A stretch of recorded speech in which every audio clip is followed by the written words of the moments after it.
passer maintenant, parce que l'heure tourne, au travail, à l'emploi. Quelques chiffres là aussi. En France aujourd'hui, un taux de chômage de 10%, de plus de 22% chez les jeunes de moins de 25 ans. En Espagne, le taux de chômage est de 23% avec, chez les moins de 25 ans, un taux qui dépasse les 50%. Alors ma question, elle est à la fois claire et la réponse est immensément compliquée. Que faire pour favoriser le retour à l'emploi? Et notamment, est-ce qu'il n'y a pas encore du travail à faire sur l'assouplissement du contrat de travail en France, sur le modèle de ce qui est en train de faire l'Italie actuellement? Bernard, Jean-Marc? Jean-Marc? Alors, sur l'emploi, préoccupation majeure qui est revenue au premier plan quand on interroge les Français sur quels sont vos soucis. L'emploi est au premier plan. Là encore, pas beaucoup de réponses dans la campagne. Premier point sur l'emploi, c'est évidemment de la croissance. On peut discuter de plein de choses d'ajustement ensuite dont je vais parler, qui sont importants, mais la première chose, c'est que pour qu'il y ait de l'emploi, il faut créer des emplois. Donc il faut qu'il y ait de la croissance, il faut qu'il y ait un cadre juridique aussi qui soit un peu moins contraignant. Moi je pense qu'il faudrait contraindre tous les hommes politiques à remplir pendant 3 mois une fiche de salaire et avec un prélèvement sur leurs revenus s'ils se trompent. Voilà une mesure simple pour qu'ils comprennent à quel point c'est atrocement compliqué d'employer quelqu'un dans ce pays. Ça, je crois vraiment qu'il y a un gros travail à faire là-dessus. Donc faire de l'emploi, faire de la croissance, faire que employer soit plus simple. Ensuite, clairement, sur le chômage, on a un certain nombre de problèmes. Moi, je me suis retrouvé au chômage il y a 10 ans. La règle n'a pas changé depuis. Je suis allé à ce qui s'appelle maintenant Pôle emploi.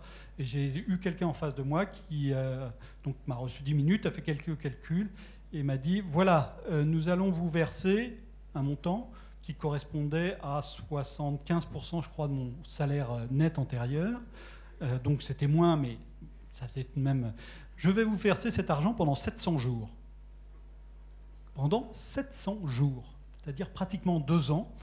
Alors évidemment, il faudra que je prouve que de temps en temps, je fais une recherche, etc. Mais la France est le seul pays qui a un système qui indemnise correctement à des niveaux assez élevés de revenus et sans conditions pendant longtemps.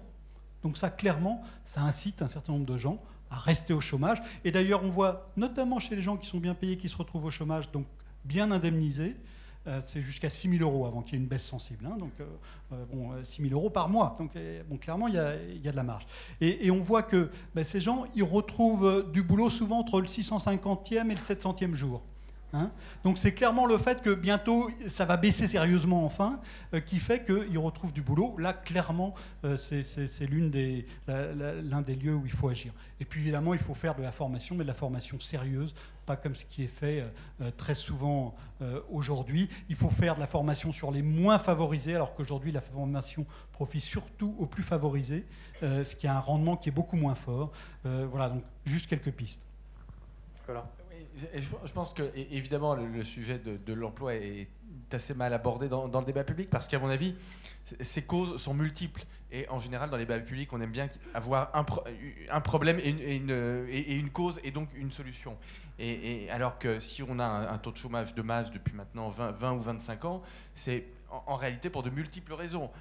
L'activité économique, Jean-Marc l'a dit, évidemment, la croissance économique, la question de la formation, évidemment, la question de l'indemnisation des chômeurs, la question du droit du travail, de sa complexité, aussi de son caractère changeant et insaisissable, la question de la judiciarisation également des relations sociales, parce que le droit du travail non seulement est compliqué, mais en plus on sait que quand on licencie quelqu'un, on risque de s'inscrire dans un processus judiciaire qui peut durer 1 an, 2 ans, 3 ans, ce qui n'est pas le job du dirigeant d'entreprise. À la limite, en réalité, en général, les économistes pensent qu'il vaut mieux faire payer quelqu'un qui licencie, quitte à le faire payer beaucoup, mais lui permettre de licencier. Voilà.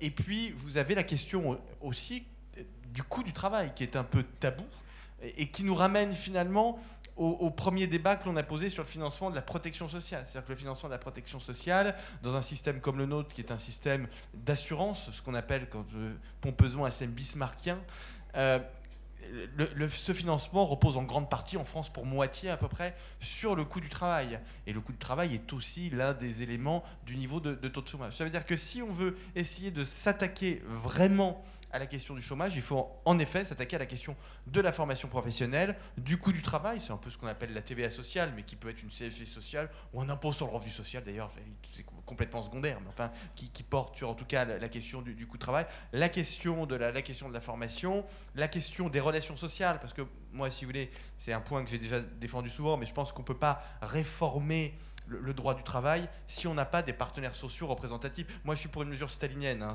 je suis pour que tous les salariés soient obligés de se syndiquer, si vous voulez. Donc voilà, mais c'est pour casser le droit du travail.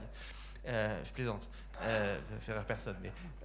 Mais en tout Bernard, cas, si on veut... réagit plus. Hein. Voilà. Non, mais si on veut avancer sur ces questions, je pense qu'il faut le faire en discutant. Donc le champ, il est absolument colossal.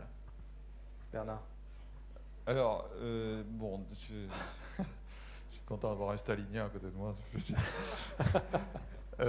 Sur la représentativité, bon, il y aurait un énorme débat à faire. Hein. Bon. Mais alors, sur moi, le travail, la question du chômage, moi, ce qui me frappe le plus, c'est le chômage des jeunes, bien sûr, hein, puisque ça fait 25% de jeunes qui sont au chômage. Souvenez-vous de la réforme qu'avait voulu faire De Villepin, son CPE. Ça avait été, il avait mis la France dans la rue, hein, pour le CPE. Pourquoi? Réfléchissez pourquoi. Pourquoi tout à coup il avait mis la France à feu et à sang avec les CPE? Parce que les jeunes n'ont pas admis d'être considérés comme une catégorie particulière sur le marché du travail vis-à-vis des autres. Encore une fois, le tropisme français qui fait que la France est un pays où les citoyens revendiquent haut et fort leur égalité. C'était pas idiot le CPE. C'était pas idiot, mais ça ne se fait pas dans un pays comme la France. Alors il faut prendre les choses à l'envers. Quels sont les gens qui empêchent aux jeunes de rentrer sur le marché du travail? C'est ce que je vais appeler les nantis du travail, ceux qui sont en CDI et qui effectivement ont tellement peur de perdre leur travail qu'ils préfèrent faire 2 heures supplémentaires et mettre des barrières par tous les moyens pour éviter que les jeunes aient accès sur le marché du travail. Je parle des jeunes équivalents, avec le même niveau de formation, etc. Donc de ce côté-là, eh bien, c'est à eux de faire l'effort de l'égalité.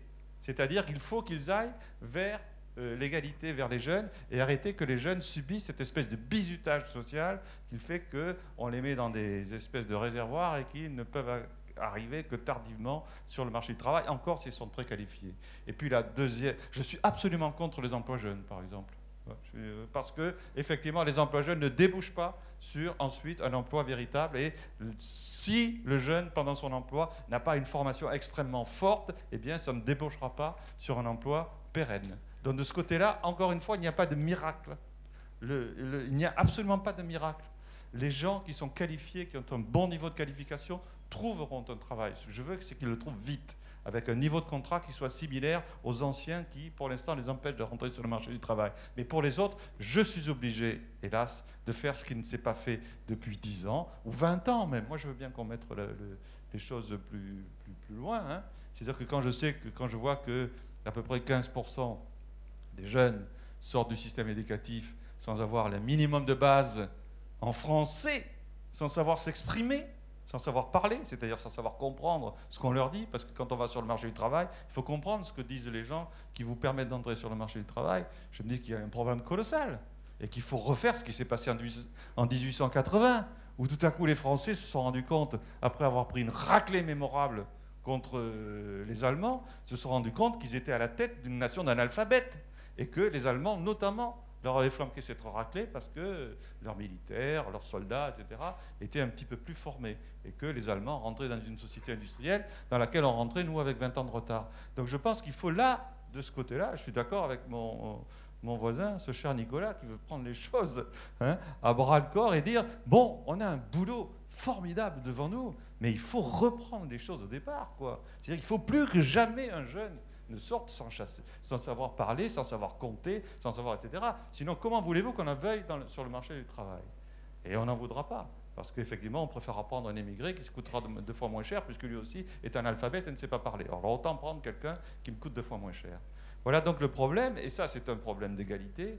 Et malheureusement, on peut. Et c'est un problème de volonté. Hein, Alors, est-ce que je réagis à ce que dit Bernard? Est-ce que c'est vraiment un problème, effectivement, d'orthographe et de syntaxe et pas plus d'adéquation de la formation avec les besoins du marché. C'est tout ça. Est-ce qu'on peut aujourd'hui raisonnablement trouver, même en parlant et écrivant formidablement bien le français, un job très vite avec un diplôme de psychologie, par exemple?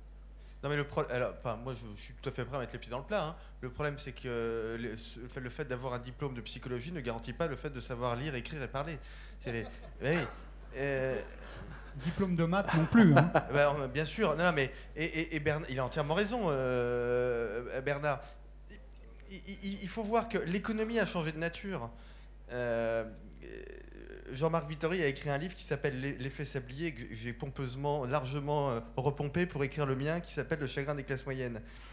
Et ce que Jean-Marc montre et que je reprends, c'est que finalement, le progrès, la croissance, elle est biaisée. Ce qu'on veut dire par là, c'est qu'on a de la croissance économique hein, sur le moyen terme, mais c'est une croissance qui génère tout à la fois une demande de travail qualifié et une baisse de travail non qualifié. Vous pouvez le voir, vous allez voir l'usine Renault de Flins, elle a été inaugurée dans le début des années 50 pour 30 000 personnes. Aujourd'hui, il y a 3 000 personnes.